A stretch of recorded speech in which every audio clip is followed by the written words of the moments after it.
अच्छा, तो हम लोग एक काम करते हैं,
भाई एजाइल सीआरएम में तो सभी लॉगिन कर चुके हो, है ना? और सब लोग अपना अपना अकाउंट बना चुके हो। एजाइल सीआरएम दिख रहा है, एक एप्लीकेशन है, ये भी एक सीआरएम एप्लीकेशन है। सीआरएम एप्लीकेशन भी कई टाइप के होते हैं। लोगों की बिजनेस नीड्स भी तो क्या होती हैं, अलग अलग होती हैं, तो अलग अलग बिजनेस अपने लिए बनवाते हैं। जैसे अब इसको देखते हैं, ये जो एजाइल सीआरएम दिख रहा है, यहाँ क्या दिख रहा है? मार्केटिंग। अक्सर सीआरएम में ऐसे, जैसे इसमें देखो कितने मेन पार्ट हैं, 3, sales, marketing and service. Sales में क्या है? कॉन्टैक्ट्स है, कंपनीज है, डील्स है, डॉक्यूमेंट्स है, इनबॉक्स है, ऑनलाइन कैलेंडर है, ऑटोमेशन है, और क्या है? ट्रैश है। मार्केटिंग में क्या है? कैंपेन्स है, ट्रिगर्स है, ईमेल टेम्पलेट्स है, वीडियोस है, फॉर्म्स है, लैंडिंग पेजेस है, वेब रूल्स है, पुश नोटिफिकेशन है, सोशल है, विजिटर्स है, और ऐसे ही सर्विस भी है ना। तो जरा और चेक करते हैं। मान लो हम आते हैं किसमें? मार्केटिंग। मार्केटिंग में आए। अब मार्केटिंग में आने के बाद यहाँ पे देखो बहुत सी चीजें हैं, जैसे क्या है? कॉन्टैक्ट्स हैं, कैंपेन्स हैं, ये सब किसके पार्ट है? मार्केटिंग के। अगर हम यहाँ पे जाएं तो किस पे क्लिक करें? इस पे क्लिक करें। यहाँ पे क्या है? कॉन्टैक्ट्स। और इन्होंने देखो कई कॉन्टैक्ट्स क्या कर रखे हैं? बना रखे। आप नया कॉन्टैक्ट्स क्या कर सकते हो? बना सकते हो। और अच्छा, फिर देखते हैं, मान लो हम यहाँ पे, ध्यान से सोचना, यहाँ है ना, यहाँ पे है। अब अगर हम कॉन्टैक्ट्स पे क्लिक करेंगे तो क्या होगा? कल वाली बात याद करो, जैसे ही तुम कॉन्टैक्ट्स पे क्या करोगे? क्लिक करोगे, वैसे ही तुरंत एक जाएगी क्या? रिक्वेस्ट। कहाँ? कॉन्टैक्ट्स ले आने के लिए भी एक एपीआई बनी। एक एपीआई बनी है जो किसके लिए है? कॉन्टैक्ट्स ले आने के लिए। आपने यूआई के कॉन्टैक्ट्स बटन पे क्लिक किया, यहाँ से रिक्वेस्ट तुरंत गई कहाँ? सर्वर पे। सर्वर पे एक एपीआई बैठी थी जिसका काम ही है क्या? ले आना, कॉन्टैक्ट्स ले आना। क्या ले आना? कॉन्टैक्ट्स। इस एपीआई ने रिक्वेस्ट अपनी ली, आगे दे दी किसको? जो सर्वर पे कोड था उसको। सर्वर के कोड ने क्या किया? वो गया डेटाबेस में और एक क्वेरी चलाया। एक डेटाबेस से क्या चलाया? आप लोग को क्वेरी बताएगी थोड़ी बहुत? अरे क्वेरी पैरामीटर बताया गया, नहीं उसकी बात नहीं कर रहे हैं। जो डेटाबेसेस होते हैं जिनमें डेटा होता है, उसमें डेटा डालने और निकालने के लिए एसक्यूएल की क्या यूज की जाती है? क्वेरीज। चलो नहीं बताई गई है, हम बताएंगे उसको, ठीक है। तो इसके बाद क्या होगा? एक रिक्वेस्ट जाएगी और वो पहुंची कहाँ? एपीआई के पास। एपीआई ने रिक्वेस्ट को लिया। एपीआई पहले चेक करेगा रिक्वेस्ट सही है या गलत। अगर रिक्वेस्ट सही होगी तो एपीआई क्या करेगा? उस रिक्वेस्ट को लेगा, लेने के बाद सीधे देगा सर्वर के कोड को। सर्वर का कोड क्या करेगा? जाएगा डेटाबेस से सारे कॉन्टैक्ट्स निकालेगा और फिर इसके बाद HTML उसको एपीआई को देगा। एपीआई को मिला, फिर एपीआई को जो मिला उसमें क्या है? सारा डेटा है ना। फिर एपीआई को जो मिला डेटाबेस से या जो कोड ने दिया उसको उसने HTML के साथ क्या किया? मिक्स किया। और मिक्स करने के बाद रिस्पॉन्स में क्या किया? दे दिया और यहाँ आके आपको दिखने लगा। अब अगर हम चाहें तो डायरेक्ट एपीआई को भी एक्सेस कर सकते हैं। कैसे? यार देखो, जब भी कोई एपीआई बनवाएगा, जैसे मान लो किसी कंपनी में गए काम करने, तो पता चला तुमको एपीआई में डाला गया है एपीआई टेस्टिंग में, या तुमसे एपीआई टेस्टिंग करवाई जा रही है, तो तुम वहाँ जाओगे, देखोगे, एक एप्लीकेशन होगा उसका, ऐसे क्या होगा, यूआई होगा, यूआई भी होंगी और क्या होंगी, एपीआईज होंगी। अब उन एपीआईज का क्या होगा, आपको दिया जाएगा डॉक्यूमेंटेशन। मतलब उस एपीआई का क्या दिया जाएगा आपको, डॉक्यूमेंटेशन, जैसे कि यहाँ है, जैसे कि इन लोगों ने जो एजाइल सीआरएम बना रखा है एपीआई का, यहाँ नीचे क्या दे रखा है, पूरा डॉक्यूमेंटेशन कि कौन कौन सी एपीआईज हैं, क्या काम करती हैं, किस पर्पस से हैं, क्या डिटेल है, सब कुछ लिखी है। और मेरे ख्याल से इनके पास टोटल कितनी भी कम होंगी तब भी 70-80 क्या होंगी, एपीआईज बनी हुई, और हर एपीआई अलग अलग काम करने के लिए होती है। अब जरा नीचे आते हैं, पढ़ना शुरू करते हैं। सर यही बताए होंगे ना, जरा देखते हैं कैसे। जैसे देखते हैं यहाँ पे, जैसे ये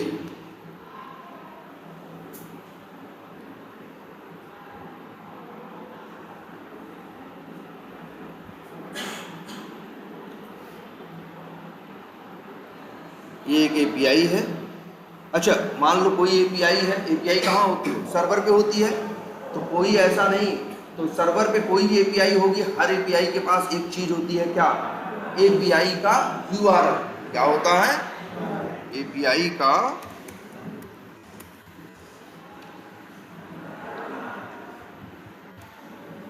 हर एपीआई के पास एक चीज जरूर होगी, क्या, यूआरएल। ठीक है, हर एपीआई के पास एक क्या होगा, एपीआई का क्या होगा, यूआरएल। लेकिन आपको हम एपीआई का यूआरएल दे दें अपनी कंपनी को, आप अपने सिस्टम से ओपन करने की कोशिश करोगे, पोस्टमैन से हिट करोगे, हिट होगा नहीं। क्यों? क्योंकि एपीआई सिक्योर है यूजर नेम और पासवर्ड से। जो यूजर नेम पासवर्ड डाल के हिट मारेगा उसको मिलेगी, दूसरे को मिलेगी नहीं। क्लियर है ये बात? एपीआई उसी को मिलेगी जो क्या होगा, जो हिट करेगा उसको किससे, यूजर नेम और पासवर्ड से। देखो एपीआई भी दो टाइप की होती है, एक होती है पब्लिक एपीआई। पब्लिक एपीआई वो एपीआईज होती हैं जिनमें किसी यूजर नेम पासवर्ड की जरूरत नहीं होती, या ऐसी एपीआई उनको बोलते हैं नो ऑथेंटिकेशन एपीआई। क्या मतलब, ऑथेंटिकेशन का मतलब होता है जब आप सर्वर जो यूजर नेम पासवर्ड ऑथेंटिकेट करता है, चेक करता है, उसको क्या बोलते हैं, आपके आपका यूजर नेम पासवर्ड सही है या नहीं, इसी को क्या बोलते हैं, ऑथेंटिकेशन। बहुत सी ऐसी साइटें भी होती हैं जैसे एपीआई, जैसे मौसम विभाग है, तुम देखते हो हर मोबाइल में मौसम विभाग की इंफॉर्मेशन आती है कि नहीं। मौसम विभाग क्या करता है, दुनिया भर की सैटेलाइट छोड़ रखी हैं, वहाँ से डेटा इकट्ठा करता है, वहाँ से डेटा इकट्ठा करता है, और एक अपनी मौसम विभाग ने अपनी कोई बना रखा है सर्वर, वहाँ चीज़ों को क्या कर देता है, अपलोड कर देता है। और एपीआई बना रखा है और यूजर नेम पासवर्ड वहाँ नहीं लगा रखा है, कह रखा है कि जिसको भी चाहिए तो पब्लिक डेटा है। आप क्या कर सकते हो, आप एपीआई हिट करो, हिट करने के बाद आप क्या कर सकते हो, रिस्पांस में आपको जो चीज़ चाहिए, मौसम की जानकारी आपको मिलेगी। तभी तो देखो बहुत से ऐप वालों ने वही एपीआई यूज़ कर रखी है, इसलिए बहुत से ऐप पे मौसम की जानकारी दिखती है कि नहीं, कि बारिश होगी कि नहीं होगी। लेकिन देखना ऐसा नहीं सब में अलग अलग आ रहा होगा, ऑलमोस्ट सब में क्या आ रहा होगा, सेम आ रहा होगा, क्योंकि डेटा देने वाला भाई कंपनियों के पास अपनी सैटेलाइट थोड़ी ना, सैटेलाइट किसकी है, गवर्नमेंट की। गवर्नमेंट का ही डेटा यूज करके सब आपको क्या दिखा रहे हैं, अपने अपने ऐप पे दिखा रहे हैं कि मौसम की क्या ताज़ा जानकारी है। तो क्या समझे, दो टाइप की एपीआई हो सकती है, पब्लिक एपीआई और सिक्योर्ड एपीआई। क्या, सिक्योर्ड, जहाँ पे यूजर नेम या पासवर्ड की जरूरत पड़ेगी। तो अक्सर सिक्योर्ड ही मिलेंगी आपको, यूजर नेम और पासवर्ड वो आपको चाहिए। ऊपर आते हैं,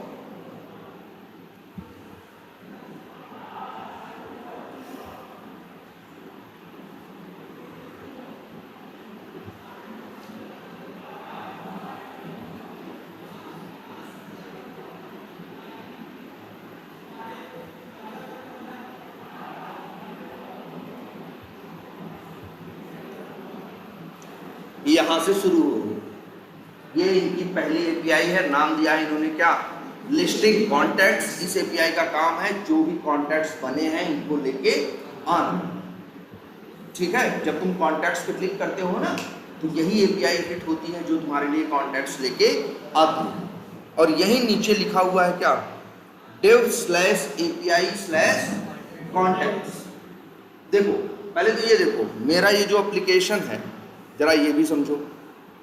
एप्लीकेशन में होता है क्या, एप्लीकेशन कोई भी ओपन करते हो तो उसमें क्या होता है, यूआरएल। अब यूआरएल को भी समझो। इस हिस्से को जो ये दिख रहा है इसे हम लोग बोलते हैं क्या, बेस यूआरएल। बेस यूआरएल हमेशा क्या होता है, फिक्स होता है।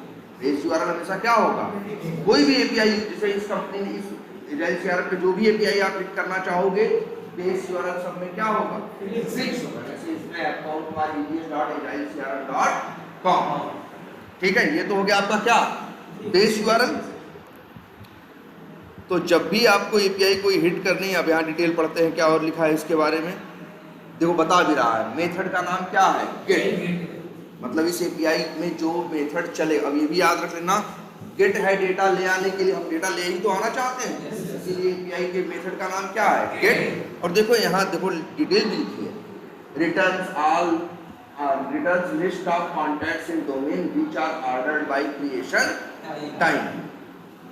मतलब सारे आएंगे और वो पहले आएगा जो कब बनाया गया है, तुरंत बनाया गया है, उसके बाद उसकी वजह से क्या क्या करा है, ऑर्डर्ड बाय क्रिएशन टाइम। और फिर यहाँ पे थोड़ी और डिटेल बता रखी है, तो जरा इसको पढ़ो भाई। कंपनी में भी जाओगे तो जो मिलेगा उसे ढंग से पढ़ोगे, हर अक्षर में कुछ ना कुछ है।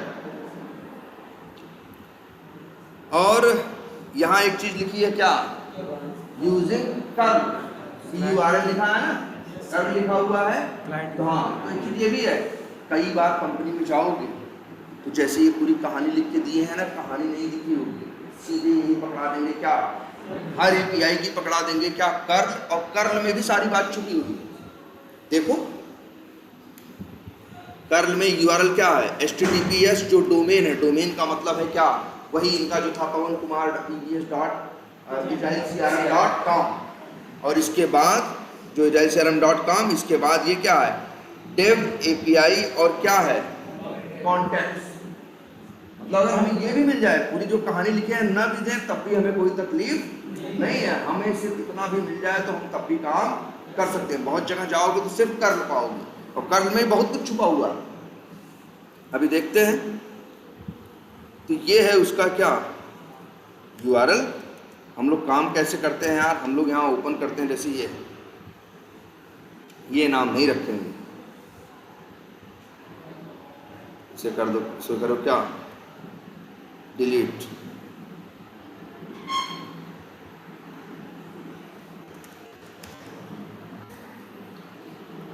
अब फ्रेश हो गया। अब बनाते हैं, जब एजाइल सीआरएम पे ऑटोमेशन कर रहे हो या टेस्टिंग कर रहे हो एपीआई की, तो जो कलेक्शन बनाओगे उसका नाम क्या रखोगे, जैसे ये बताते हैं, यहाँ से इसका नाम बदल जाएगा। इसका नाम रख देते हैं क्या, इसका नाम रख देते हैं एजाइल _CRM_APIs।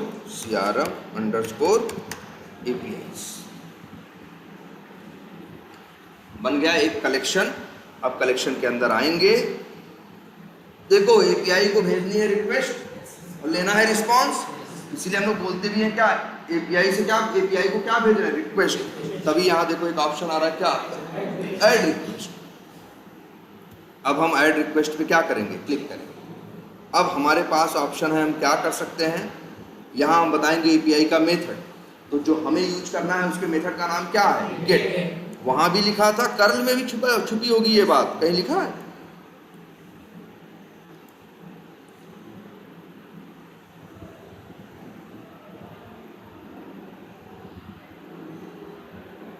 यहाँ नहीं लिखी है, लेकिन ये कौन सी है, अक्सर जगहों पे लिखी भी रहेगी, कर्ल में भी ये बात लिखी रहेगी कि मेथड इसमें कौन सा है। इन लोगों ने नहीं दिया है क्योंकि ऊपर डिटेल लिख रखी है। इसी की बहुत सी एपीआई में जब नीचे जाओगे ना, देखोगे कहानी नहीं पाओगे, सीधे क्या पकड़ा दिया है, कर्ल। और वहाँ कर्ल के अंदर तुम देखोगे तो ये लिखा रहेगा गेट है कि क्या है, पोस्ट।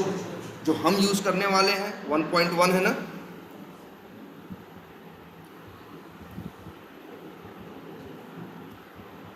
ये कौन सा मेथड है, गेट यूआरएल है ये।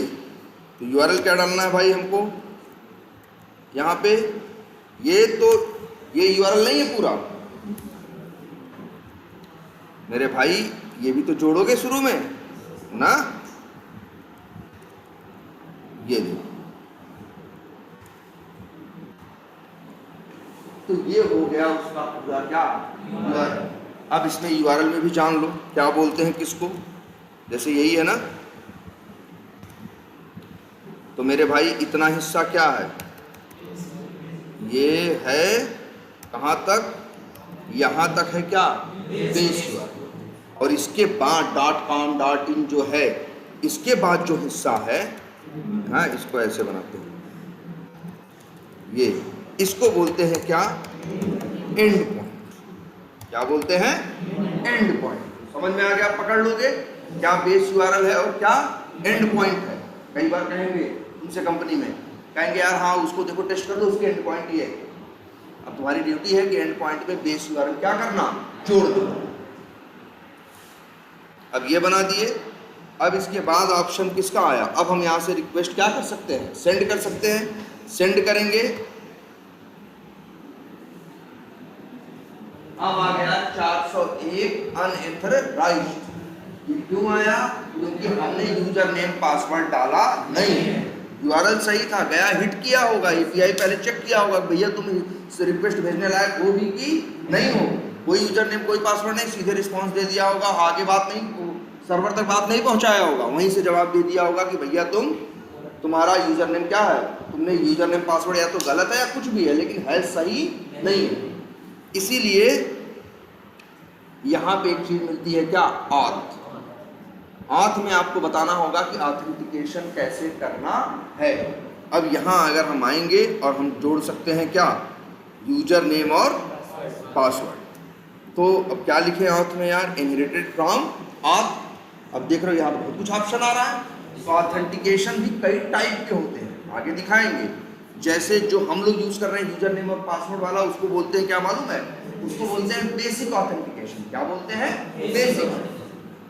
एक और होता है, यहाँ है क्या नाम लिखा है इसका, याद रखना इसका नाम, OAuth 2.0। इसमें जब करनी होती है रिक्वेस्ट, तो क्या क्या भेजते हैं, user name, password, client ID, secret की, सिक्योरिटी टोकन, ग्रांट टाइप, ये 6 चीज भेजेंगे जब रिक्वेस्ट में, तब कहीं जाके रिक्वेस्ट को एक्सेप्ट करेगा। सिक्योरिटी के लिए यूज होता है और कंपनियां अक्सर यूज करती हैं इसको OAuth 2.0। हमारे केस में तो क्या है, बेसिक। और एक देखो और भी है क्या, नो ऑथ, जिसमें कोई यूजर नेम पासवर्ड की जरूरत ना हो। बहुत सी साइटें मिलेगी तुमको, नेट पे सर्च मारोगे नो ऑथ वाली एपीआईज मिल जाएंगी, उनको डायरेक्ट हिट करोगे, डायरेक्ट रिस्पॉन्स पा जाओगे। लेकिन उसमें कोई किसी की सिक्योर या पर्सनल चीज नहीं होगी, वो ऐसी पब्लिक चीज होगी जो सबके लिए एक्सेसिबल हो। तो हम क्या करें भाई, यहाँ बेसिक ऑथ। अब बेसिक ऑथ में देखो यूजर नेम है और क्या है, पासवर्ड। ठीक है। अब ये रिक्वेस्ट, इसको जरा सेव कर देते हैं, कंट्रोल एस कर दिया। अब क्या करें, सेंड करें।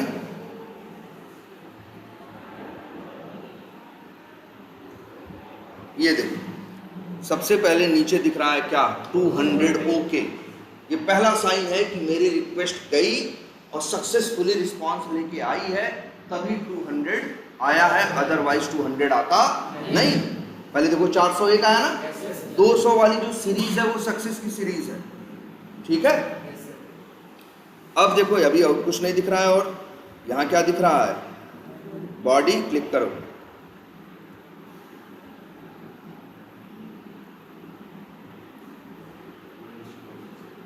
एक सेकंड,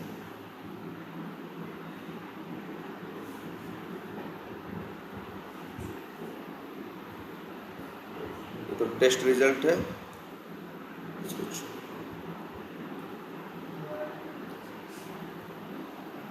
ये देखो,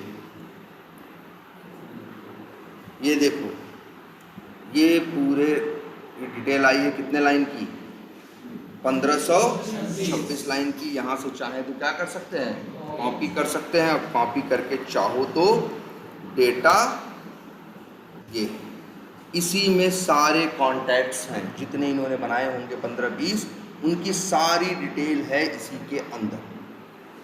ये रिस्पॉन्स आया, रिस्पॉन्स जो आया है किसमें आया है?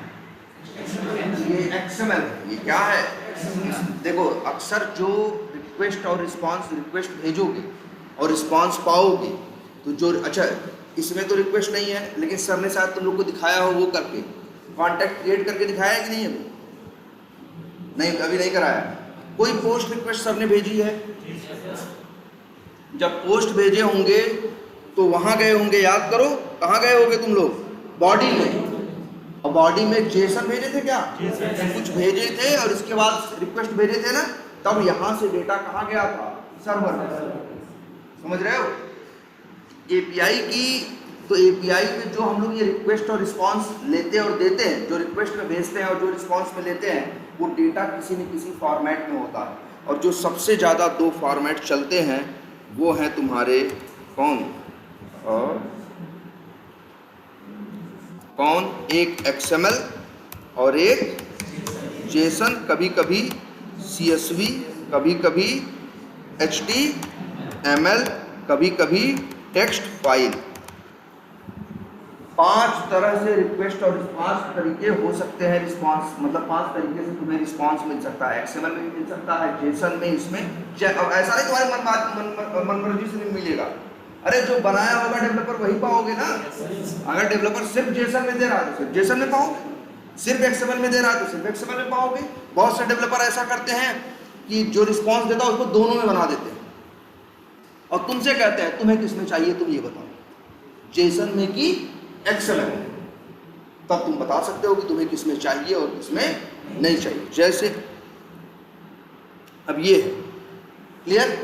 जरा ये तो रिस्पांस देख लिया आपने। रिस्पांस को अब करते हैं नीचे। मेन है रिक्वेस्ट। रिक्वेस्ट में और क्या क्या दिख रहा है? बोलो। परम्स दिख रहा है। परम्स के बारे में देखेंगे। पैरामीटर वही क्वेरी पैरामीटर से रिलेटेड है।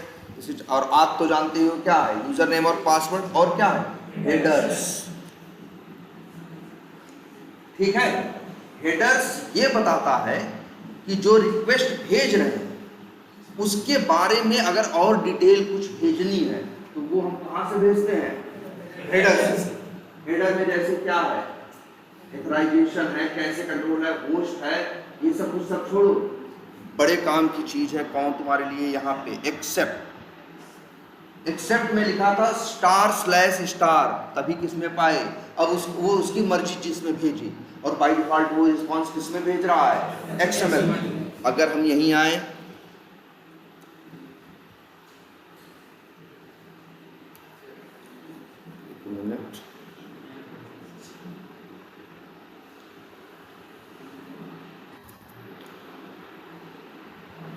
एडिट होता है यार, हैं? नहीं, ये तो नया बनाना है ना। या तो चलो ठीक है, एक्सेप्ट लिखो और वैल्यू लिख दो क्या? application/json। इसका मतलब है कि तुम एपीआई के जो रिक्वेस्ट भेज रहे हो, तुम सर एपीआई को बता रहे हो कि हमको रिस्पांस चाहिए किसमें? जेसन में। हम उसी में एक्सेप्ट करेंगे। ठीक है। लेकिन ऐसे नहीं तुम्हारी मनमर्जी चल रही है। वहां 2 ठो बना होगा तो मिलेगा। अगर वो सिर्फ XML में रिस्पांस दे रहा है तो तुम्हारे एक्सेप्ट लिखने से कोई फर्क नहीं पड़ने वाला। और इसके बाद अब रिक्वेस्ट क्या करें? सेंड। 200 क्या आ गया? वो क्या आ गया कि नहीं आ गया? रिस्पांस अब भी आया है। अब किस में आया है? अब किस में आया है? जेसन में आया है।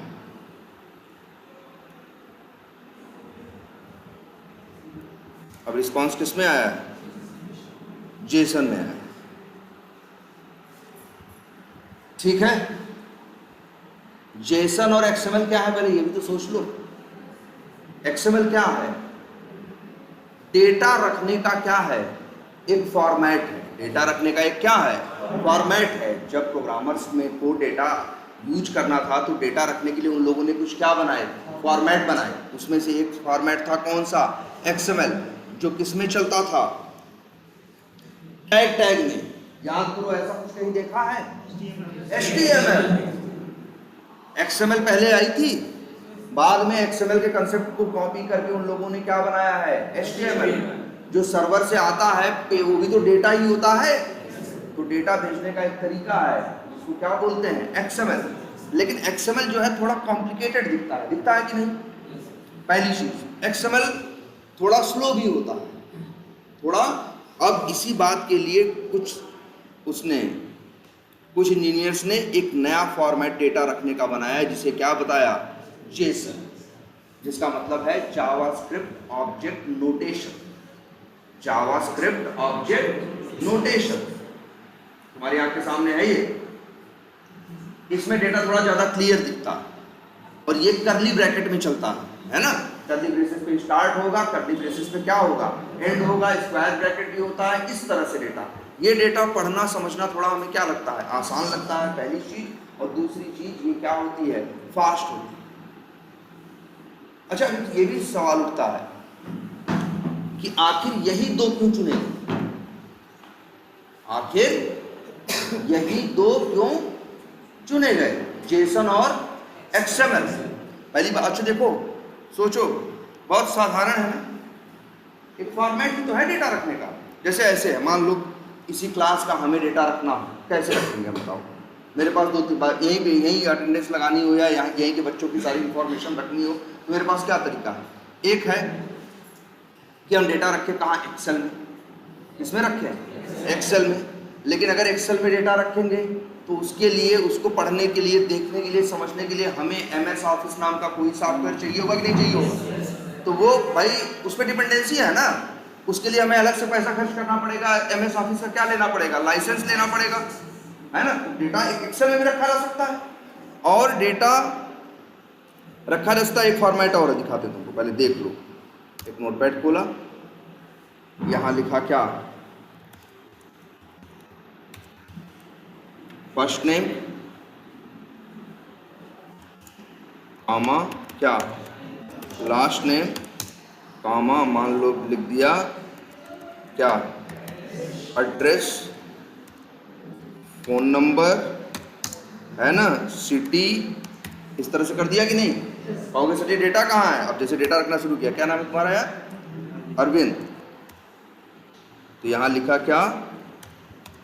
अरविंद, फिर कॉमा, लास्ट नेम में क्या लिखा?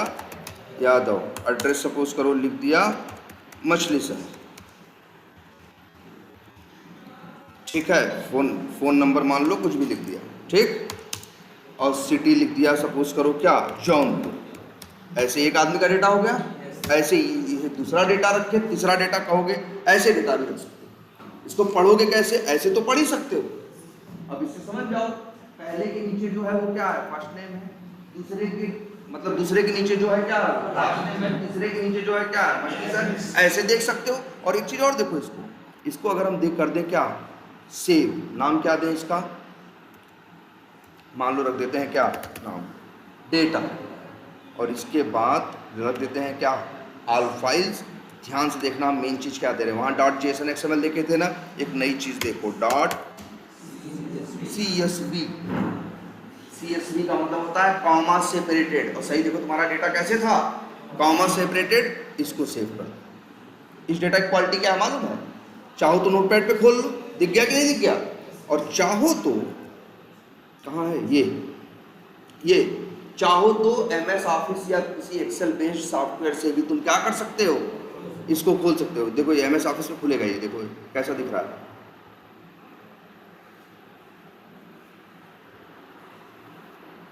एक्सेल जैसा है ना डेटा। कामा जो पहला था वो बन गया क्या? कॉलम। उसके नीचे बन गया क्या? डेटा। अरे बात समझ में? इसको बोलते हैं, एक फॉर्मेट क्या है? CSV। ये तुम्हारे एक्सेल से ज्यादा अच्छा माना जाता है। एक्सेल में डेटा रखते हो जब, तो उसका एक्सटेंशन क्या रहता है? याद है किसी को? नहीं, एक सेकंड, कहाँ गया? यहीं पे लिखे, जब सब लिख रहे हैं वहीं पे। डॉट, एक XLS होता है, पहले चलता था, बाद में आया .XLSX। ये एक्सेल का है, लेकिन अगर कोई फाइल तुम एक्स में स्टोर करो इस फॉर्मेट में, तो वो सिर्फ MS ऑफिस पे खुल पाएगी। अगर तुम्हारे पास MS ऑफिस नहीं है तो खोल नहीं पाओगे। लेकिन सोचो अगर तुमने यही डेटा किस में रखा होता, CSV में, तो चाहते तो एक्सेल में होता तो एक्सेल में ओपन कर लेते, एक्सेल ना होता तो चाहते तो नोटपैड पे भी ओपन करके समझ सकते थे। आई बात समझ में? इसीलिए उसका नाम CSV है। तो ये 3 फॉर्मेट खूब चलते हैं, XML, जेसन, और देखो जेसन में यही रखना होता तब हमें यही नाम, यही डिटेल। जेसन वाले कैसे रखते, वो ऐसे रखते, जैसे हम क्या बनाते, करली ब्रैकेट, और फिर लिख देते, सपोज करो क्या लिख देते, इसमें डेटा रहता है किस फॉर्मेट में, की वैल्यू के फॉर्मेट में। क्या, स्टूडेंट्स, एक मिनट,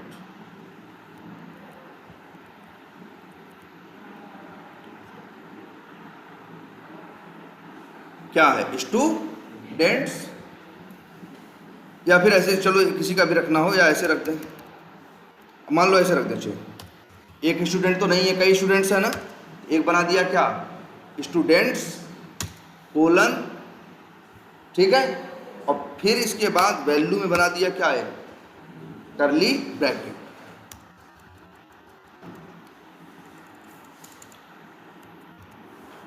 अब फिर यहां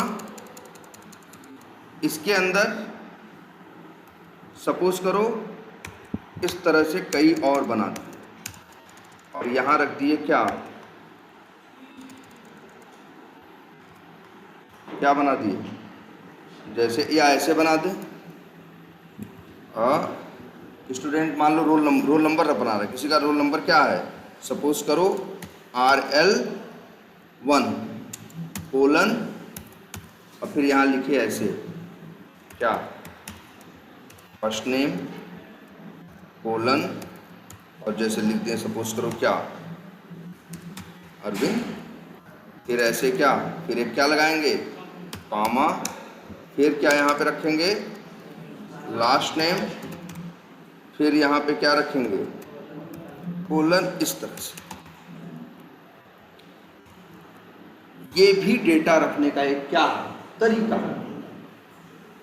इसमें डेटा ऐसे रखा जाता है, की और वैल्यू, ऐसे ही तुम्हारा और एक क्या है, XML, जिसमें डेटा रखा जाता है किसमें, टैग में।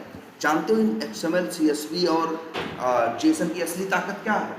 असली ताकत ये है कि ये बहुत आसान और बहुत साधारण है, जिसकी वजह से ये नोटपैड पे आसानी से खुल जाते हैं। इनके लिए किसी भी अलग से सॉफ्टवेयर की ज़रूरत नहीं पड़ती, बात नंबर 1। और बात नंबर 2, ये इतने कॉमन और इतने सिंपल हैं कि दुनिया की हर लैंग्वेज जानती है कि कैसे जेसन से डेटा उठाना है, कैसे जेसन में डेटा डालना है। API का एक तुम्हें अभी यूज नहीं पता होगा, जैसे बताएं API का एक भी ये यूज, अब ये सुनो कि हमारी कंपनी ने बनवाना शुरू किया क्या, एक सॉफ्टवेयर बनवाया किसमें, जावा में। ध्यान से समझना इस बात को, सॉफ्टवेयर किसमें बनाया, जावा में। सॉफ्टवेयर बनवाना था, बड़ा सॉफ्टवेयर था, एक मतलब मेरी कंपनी है, मेरी कंपनी में हमको अपने काम के लिए 10 सॉफ्टवेयर चाहिए थे। एक सॉफ्टवेयर था अटेंडेंस का अलग, और एक सॉफ्टवेयर था किसका, सैलरी का अलग, ठीक है। अटेंडेंस वाला सॉफ्टवेयर हमने बनवाया किसमें, जावा, जिससे लोगों की क्या लग रही थी, अटेंडेंस लग रही थी, और हमने जावा में बनवा दिया। बाद में मेरे पास जो भी था, जावा की टीम नहीं थी या जो भी था, हमको बनवाना था एक और सॉफ्टवेयर, किसके लिए, सैलरी के लिए। अब वो सैलरी जो हम बनवा रहे थे सॉफ्टवेयर, वो हम बनवाए किसमें, डॉटनेट में। किसमें बनाए, डॉटनेट या C# में हमने एक नया बनवाया। अब समस्या यहाँ पैदा हो गई, आखिर सैलरी में अटेंडेंस का रोल है कि नहीं है, अटेंडेंस की इंफॉर्मेशन सैलरी को इम्पैक्ट डालेगी कि नहीं, तो कहीं ना कहीं सैलरी के सॉफ्टवेयर को अटेंडेंस का डेटा चाहिए। अब ले उठाए कैसे, अटेंडेंस सैलरी वाला तो कोड लिखा है किसमें, डॉटनेट में, और अटेंडेंस वाले ने लिखा है, अटेंडेंस का कोड किसमें लिखा है, जावा में। अब डॉटनेट जावा के मेथड को, जावा के कोड को कॉल कैसे करे, समस्या है कि नहीं। लेकिन ये बताओ आखिर उसे चाहिए क्या, डॉटनेट के सॉफ्टवेयर को चाहिए क्या, उसको डेटा चाहिए बस, उसको जावा फावा से मतलब नहीं है। लेकिन सोचो तो इसीलिए चाहे अगर हम तो हम बना दे बीच में क्या है, एपीआई। हम बना दे क्या, एक एपीआई, और हम बोल दें कि इससे जाओ वाले से कि जब तुमसे कोई एपीआई हिट करेगा तो जो डेटा होगा तुम निकाल के जेसन में क्या करके दे देना, और जेसन का डेटा फिर भाई देखो अब क्या होगा, डॉटनेट वाला एप्लीकेशन एक एपीआई की रिक्वेस्ट भेजेगा किसके पास, जावा वाले एप्लीकेशन के पास। जावा वाला एप्लीकेशन जाएगा डेटाबेस में अटेंडेंस से डेटा उठाएगा, जेसन में उठा के रिस्पॉन्स में दे देगा किसको, डॉटनेट वाले सॉफ्टवेयर को। और जो डॉटनेट वाला सॉफ्टवेयर है वो भी जानता है कि कैसे इसमें जेसन से डेटा कैसे निकाला जाता है, तो जेसन से डेटा क्या कर लेगा, रीड कर लेगा। Problem solve. यहाँ सबसे अच्छी चीज क्या थी कि फॉर्मेट इतना आसान चुना गया डेटा रखने का, ऐसा चुना गया जिसको दुनिया की हर लैंग्वेज जानती है। ऐसा तुम्हें कंपनियों में मिलेगा, एक ही कंपनी में जाओगे उनके यहाँ 10 प्रोजेक्ट चल रहे होंगे, कोई डॉटनेट में चल रहा है, कोई जावा में चल रहा है, कोई पीएचपी में चल रहा है ना, और सभी एक दूसरे के साथ डेटा क्या कर रहे हैं, ले रहे हैं और दे रहे हैं। इसके सहारे, एपीआई के सहारे। एपीआई बना दोगे तो सारी कॉम्प्लेक्सिटी क्या हो जाएगी, अंदर ही रह जाएगी। तुमको जो रिजल्ट चाहिए वो किसमें मिल जाएगा, जेसन में, और जेसन से वो क्या करेगा, आसानी से डेटा रीड करके अपना काम निकाल लेगा। आई बात समझ में कुछ। इनकी असली ताकत इनकी सिंप्लिसिटी है। ये इतने सिंपल फॉर्मेट हैं, इनकी असली ताकत यही है कि दुनिया की लगभग हर लैंग्वेज, हजारों प्रोग्रामिंग लैंग्वेज होंगी दुनिया की लगभग हर लैंग्वेज ये जेसन, एक्सएमएल और सीएसवी को रीड करना क्या है, जानती है। रीड करना भी जानती है और राइट करना भी जानती है। तो जो डेटा का लेन देन करो ना जेसन में, नहीं तो सोचो वैसे कितनी चीज, अगर यही कंसेप्ट नहीं होता तो ये चीज कितनी मुश्किल हो जाती। भाई वो डेटा मिल रहा है जावा में है लिखा हुआ, जहाँ जो डेटा देने वाला है जो मांग रहा है वो किसमें है, डॉटनेट में। वो अलग लैंग्वेज कैसे होगा। फिर ये कहा क्या, लैंग्वेज चक्कर में पढ़ने की जरूरत ही नहीं है। बस ये संभव कैसे हो पाया, जावा वाले ने बना दी क्या, एपीआई। क्या आप कुछ बोल रहा है, आप रिक्वेस्ट भेजो, हम डेटाबेस से निकाल के जेसन दे देंगे, और आप डॉटनेट हो चाहे पीएचपी हो चाहे पाइथन हो, एक्सएमएल सीएसवी और जेसन से डेटा निकालना तो सभी को पता है। उसमें से काम का डेटा निकाल के अपना वो यूज कर लेंगे, सैलरी प्रोसेस करके सारी डिटेल बता देंगे कि इस आदमी को इस महीने कितनी सैलरी मिलेगी, कितनी नहीं मिलेगी, कितनी छुट्टियां ली हैं, कितनी नहीं ली। आई बात समझ में। तो ये एक चीज आपको याद रखना है, यही असली, इसीलिए ये जेसन है भाई। थोड़ा जेसन देखो आप। और जेसन स्टार्ट होती है किस पे, करली ब्रैकेट पे, और एंड होती है किस पे, करली। और इसमें सारा डेटा है, जितने कॉन्टैक्ट्स बने हैं उन सब का, ठीक है। तो भाई परम्स में क्या है, पैरामीटर। अभी इससे हमें मतलब नहीं है, एक और क्या, हाँ स्क्वायर ब्रैकेट भी। ये देखो, जब स्क्वायर ब्रैकेट से कुछ याद आ रहा है जावा में, क्या था, एरे।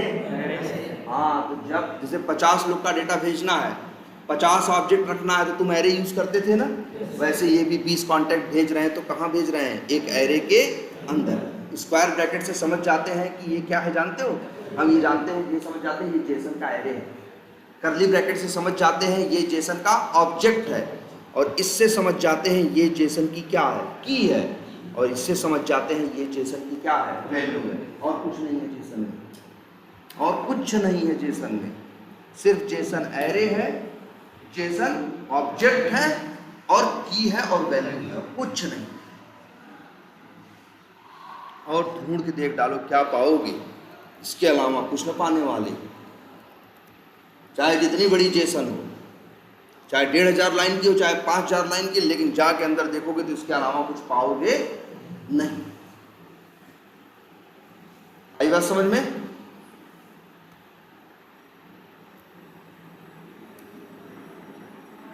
ये तो इसी में हम लोग एपीआई टेस्टिंग करते कैसे, ऐसे कि भाई यहां से क्या किया, एक रिक्वेस्ट को भी नाम दे दो। क्या नाम दे दें इसको, लिख दें गेट ऑल कॉन्टैक्ट्स, इसको दे दिया क्या हमने, नाम, और हमारी टेस्टिंग यही है, हम सेंड करेंगे और सेंड करने के बाद यहाँ पाएंगे, देखेंगे जो डेटा आया है, जो डेटा, और फिर इसके बाद चाहे तो यूआई से मैच करें और चाहे तो डेटा बेस से मैच करें, देखेंगे कि सही आया है या नहीं।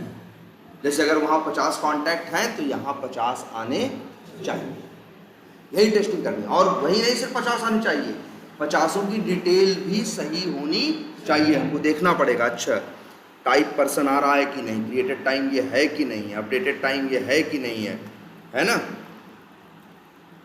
उसके नेम वैल्यू रमेश कुमार है कि नहीं है, लास्ट नेम में यादव है कि नहीं है। ये अब ऐसा तो नहीं, वहाँ रमेश कुमार आ रहा है, वहाँ क्या आ रहा है, रमेश कुमार यादव है, और यहाँ रिस्पॉन्स में हम पा रहे हैं रमेश कुमार सिंह, तो यही क्या है, डिफेक्ट है, यही क्या है, डिफेक्ट है। या पता चला हम जो रिस्पॉन्स पा रहे हैं उसमें यादव की वैल्यू क्या है, मिसिंग है, तो वही क्या है, डिफेक्ट है। यही तो टेस्टिंग करनी है तुम्हें, बस तुम्हें रिक्वेस्ट भेजनी है और तुम्हें क्या लेना है, रिस्पॉन्स लेना है।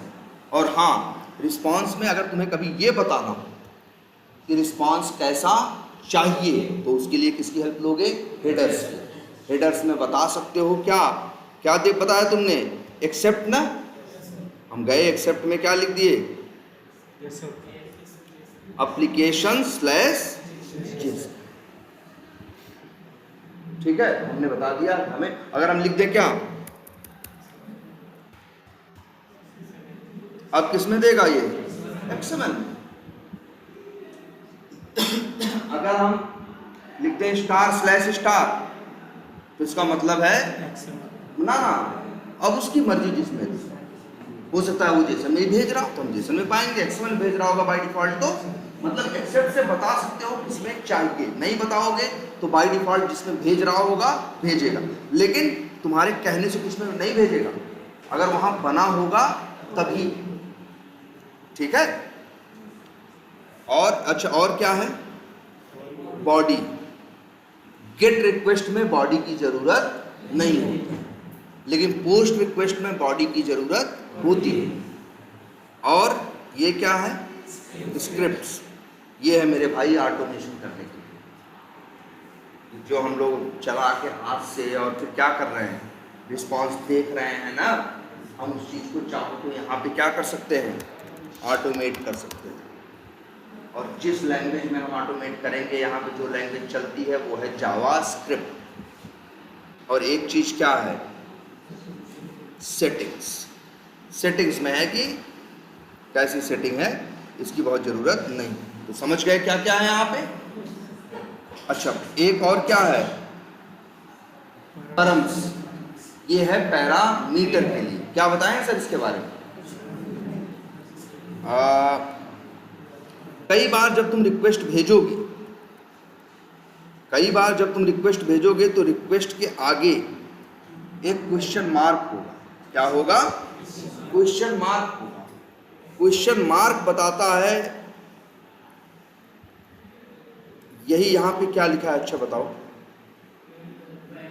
पेज साइज बराबर क्या लिखा है, 20। अच्छा, एक काम करते हैं, इसका देखते हैं जरा, क्या लिखा है, यहाँ ऐड किया, यहाँ अपने आप जुड़ गया कि नहीं जुड़ गया। अब इसको कर दे, मान लो क्या, पेज साइज कर दे क्या, 5। अब रिक्वेस्ट सेंड करो,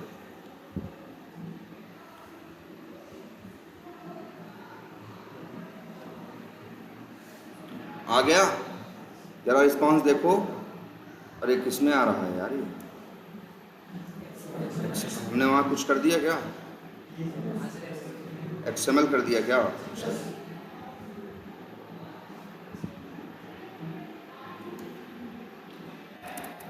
और पहले याद करना, लगभग 1500 लाइन का आया था ना, बोलो अब करो,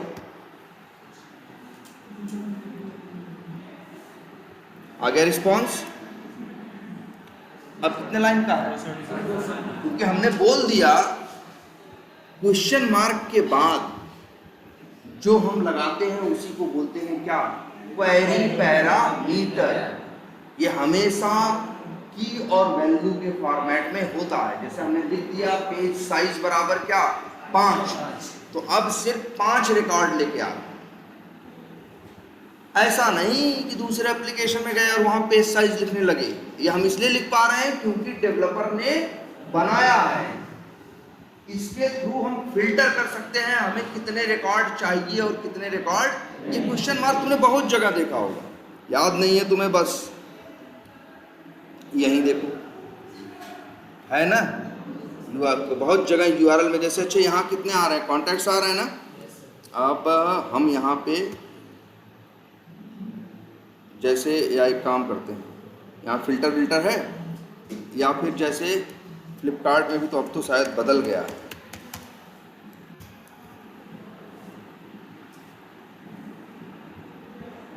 तो वैसे भी अगर हम यहाँ लिख दें क्या शर्ट्स, तो क्या आएंगी, शर्ट आएंगी कि नहीं आएंगी, ठीक है। कहाँ, यहाँ देखो लिखा है ना क्वेश्चन मार्क, क्यू बराबर शर्ट्स, गया ना रिक्वेस्ट में। ये बताता है उसको एपीआई को क्वेरी पैरामीटर की, मतलब एक तरह से ये क्वेरी पैरामीटर रिजल्ट को फिल्टर करके लेके आता है। इससे एपीआई को समझ में आ गया कि इसको एपीआई ये हिट करनी है और क्यू बराबर क्या भेज दिया शर्ट्स। जब ये बात जावा के कोड को एपीआई भेजेगा तो जावा का कोड समझ जाएगा इसको क्या चाहिए, शर्ट्स चाहिए। अब डेटाबेस में से क्या निकालेगा, सारी शर्ट्स निकालेगा और एपीआई को सारी शर्ट्स की डिटेल देगा। इसे बोलते हैं क्या, क्वेरी पैरामीटर, जो क्वेश्चन मार्क के बाद होता। बहुत जगह एक ही क्वेरी पैरामीटर नहीं होता, कई होते हैं। अच्छे काम करते हैं, अब तो इसमें नहीं होता होगा, पहले होता था।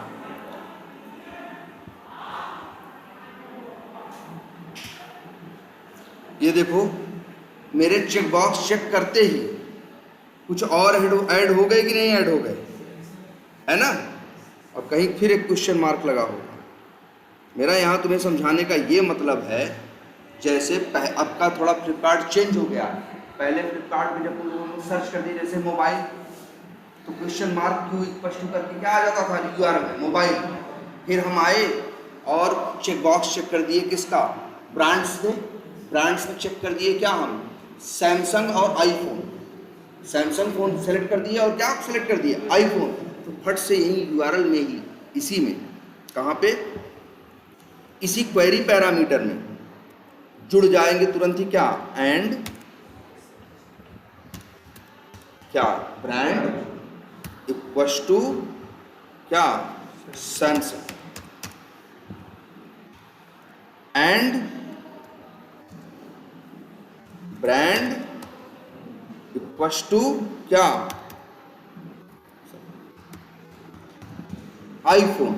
अब जब रिक्वेस्ट भेजते ना, तो अब एपीआई को ये रिक्वेस्ट मिलेगी तो समझ जाएगा इसे डेटा चाहिए। जब ये सर्वर को देगा तो सर्वर का कोड ये बात क्या करेगा, समझ जाएगा कि इसे फोन दिखाना है, लेकिन कौन, सिर्फ सैमसंग के और सिर्फ जो तुम लोग मैन्युअली नहीं हाथ से करते थे, यही ऐड होता है।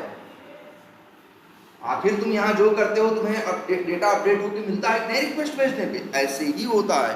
तो क्वेरी पैरामीटर ये बताता है किस पर्पस से यूज होता है, याद रखना। ये कहाँ होता है क्वेरी पैरामीटर, सबसे आखिरी में, सबसे आखिरी में एंड पॉइंट के बाद होता है क्या, क्वेरी पैरामीटर। वो क्वेश्चन मार्क से शुरू होता है, और अगर 2-3 क्वेरी पैरामीटर है तो सब एंड से क्या होते हैं, सेपरेटेड होते हैं, और की और वैल्यू के क्या होते हैं, फॉर्मेट में। आई बात समझ में। अब जैसे यहाँ तुम 3 पैरामीटर जोड़े कि नहीं, क्वेश्चन मार्क लगा के देखो, फट से यहाँ भी 3 तो आ गया होगा यार। पेज साइज, ब्रांड, मतलब यहाँ से जो यहाँ लिखेंगे तो यहाँ जुड़ जाएगा, यहाँ जुड़ेंगे लिखेंगे तो यहाँ जुड़ जाएगा। समझ रहे हो। ये क्वेरी पैरामीटर यूज होता है जो भी रिजल्ट ले आ रहे हैं उसको क्या करने के लिए, फिल्टर करने के लिए। क्या करने के लिए, फिल्टर। जैसे हम ही लोग हैं, कई बार तुम जाते हो बैंक स्टेटमेंट डाउनलोड करने अपना, हाँ, पता चला यूनियन बैंक की साइट पे गए, बैंक स्टेटमेंट डाउनलोड, तो वहाँ डेट मांगता है ना, डेट मांगता है ना, किस से किस डेट के बीच में चाहिए। तो तुम जैसे डेट सेलेक्ट करके करोगे तो वहाँ अपने आप क्वेरी पैरा जो रिक्वेस्ट जाएगी क्वेरी पैरामीटर में ऐड हो जाएगा question mark start date 5 April and end date 10 April. और फिर जब रिक्वेस्ट जाएगी तो डेटा सिर्फ आएगा किसमें, 5 और 10 अप्रैल के बीच का। अगर वही क्वेरी पैरामीटर नहीं लगाओगे तो क्या आएगा, सारा डेटा आएगा। आ रही बात समझ में?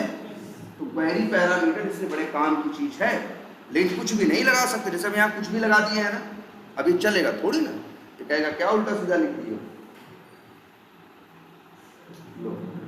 इसमें इन लोगों ने ऐसा बना रखा है कि अगर आगे क्वेरी पैरामीटर फालतू है तो भी ये रिजल्ट दे रहे हैं, ठीक है, उस क्वेरी पैरामीटर को कंसीडर नहीं करते।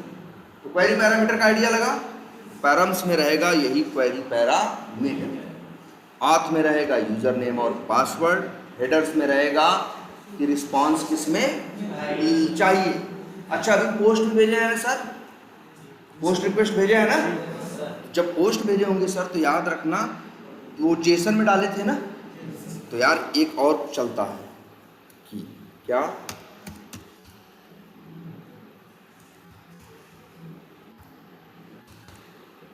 क्या कंटेंट टाइप, समझ रहे हो? इससे हम लोग बताते हैं क्या मालूम, जैसे लिख दिए एप्लीकेशन स्लैश जेसन, इसका मतलब हम ये बता रहे हैं कि जो पोस्ट रिक्वेस्ट भेजेंगे उसमें कंटेंट किसमें भेजेंगे, रिक्वेस्ट में, जेसन, ठीक है।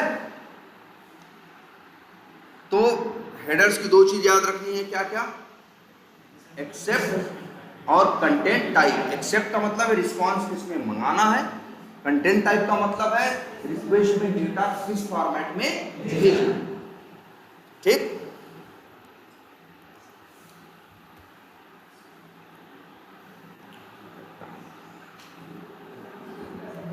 तो ये काम करो। तो सर अभी बता क्या रहे हैं, हम चाह रहे हैं कि तुम लोग धीरे धीरे करके एक एक करके जितनी एपीआईज हैं वो क्या करो, वो मतलब सारी एपीआईज हिट करके पूरा सारी एपीआईज, जैसे यहाँ पे कलेक्शन में एक बनाया है ना अभी, ऐसे ही दूसरा तीसरा चौथा पांचवा करके जितनी इसकी एपीआईज है उतनी रिक्वेस्ट यहाँ बना डालनी है।